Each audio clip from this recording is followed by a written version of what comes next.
Hello，大家好，歡迎嚟到培英小教室。咁今日咧，我哋會講嘅 topic 咧就係 Adverbs of Manner。呢一個 topic 咧就會係嚟緊升5年班第一課將會學嘅東西啦。咁所以我哋今日會簡單講解下。咁首先咧，因為其實 adverbs 咧都係 adjective 形容詞衍生出嚟嘅。咁所以我哋首先講下咩係形容詞先啦。咁形容詞咧就係攞嚟形容名詞嘅，OK，一啲人啊或者物件，OK。咁而副詞 adverb 咧，我哋呢一課嘅 adverb 我哋會由形容詞衍生出嚟係啦。咁但係佢有咩分別咧？我哋今次係攞嚟形容動作進行嘅方式係啦 ，how something happens or is done 嘅。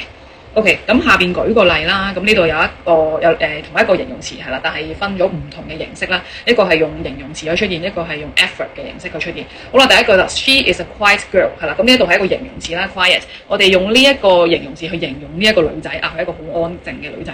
咁但係下邊嗰句咧就 She reads quietly 係啦，咁佢今次個 quiet 咧其實就唔係形容個女仔平時好靜喎，係形容佢讀書嘅呢個動作係啦，形容 read 呢個動作好靜係啦，咁所以我哋就會將個形容詞變咗做 adverb form。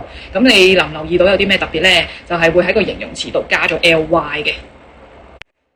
係啦，咁所以接住落嚟咧就會講下形容詞轉副詞嘅規則啦。好似上面咁樣，咁其實大多數嘅 adjective 咧都係只要加 ly 咧就會變 adverb 啦。但係有幾個特別規則咧，下邊即係我哋即將會講咧，就一定要記住係啦。咁首先可以睇下邊呢個表先啦。咁大部分都係直接加 ly 噶啦。咁例子有 quiet 啦，啱啱嗰個形容詞啦，變 quietly、sad、sadly、careful、carefully 係啦。不過都要注意啊，因為 u 係響音係啦，咁所以咧我哋後邊個 L 咧都要double L 啦，係啦。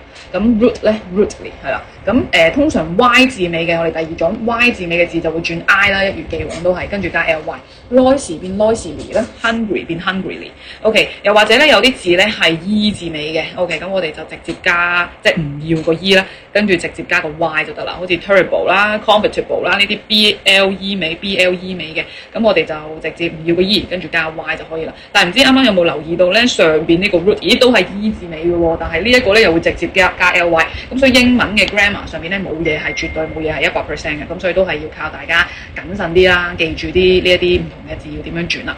好，咁有第四種咧就係完全係唔變形嘅，係啦，即係唔可以轉嘅，唔可以加任何嘢，就係 early 啦。late、fast 同埋 hard 係啦，咁佢哋嘅 adverb 咧都係一模一樣轉嘅，而完全變形嘅咧，5年班我哋最 common 會見到嘅咧就係 good 啦 ，good 就要變 well 啦，所以 that's why 我哋成日會聽到人哋講 well done 係啦，咁就係用個 well OK 去形容人哋做嘅嗰樣嘢係做得好好啦 ，OK。係啦，咁今日呢條片咧就主要簡單介紹咗俾大家聽咩叫 adverbs of manner 啦，係啦。咁下次咧第二條片我哋會分2 part 嘅，係啦。Part 2咧我哋就會講一啲考試超級容易會錯嘅一啲陷阱位啦，OK。咁同埋我哋會到時會有啲實踐題，有啲 exercise 嘅。咁今日咧嘅教學就去到呢度啦，咁我哋下次再見啦，拜拜。